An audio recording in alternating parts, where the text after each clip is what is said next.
জগন্নাথ বিশ্ববিদ্যালয়ের গণিত বিভাগের দ্বিতীয় বর্ষের ছাত্র হাসান হাবিব তামিমকে হত্যার জন্য গত 19/7/2024 তারিখে সাবেক প্রধানমন্ত্রী শেখ হাসিনার নির্দেশে অন্যান্য আসামিদের ষড়যন্ত্র ও পরামর্শে যেই হত্যাকাণ্ড ঘটিয়েছে তার বিরুদ্ধে বিজ্ঞ MM 16 নম্বর আদালতে আমরা একটি মামলা দায়ের করি, হত্যা মামলা দায়ের করি।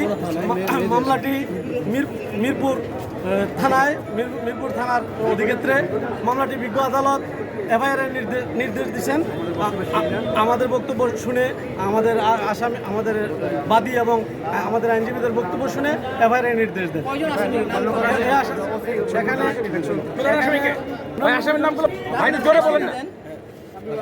আমি এই মামলার বাদী।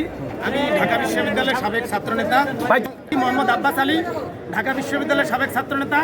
যেই ছেলেটি মারা গিয়েছে সে আমার প্রতিবেশী জগন্নাথ বিশ্ববিদ্যালয়ের, সে একজন মেধাবী ছাত্র। আসলে বলার মতো আমাদের কিচ্ছু নাই।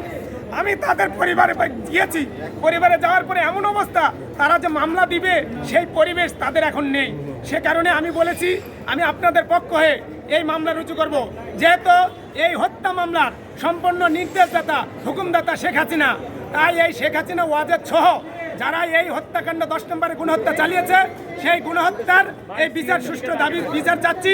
এবং তাদের হত্যার কারণে যারা জড়িত আছে সকল, বিশেষ করে যারা এই হত্যাকাণ্ডে বিশেষ করে রাইফেল, গুলি, বিভিন্ন ধরনের অস্ত্র ব্যবহার করেছে, মিরপুরের যে কিলার জাহিদ, তারপরে নিখিল, এদের আমি প্রত্যেকের, শেখ হাসিনা সহ প্রত্যেকের ফাঁসি দাবি করছি।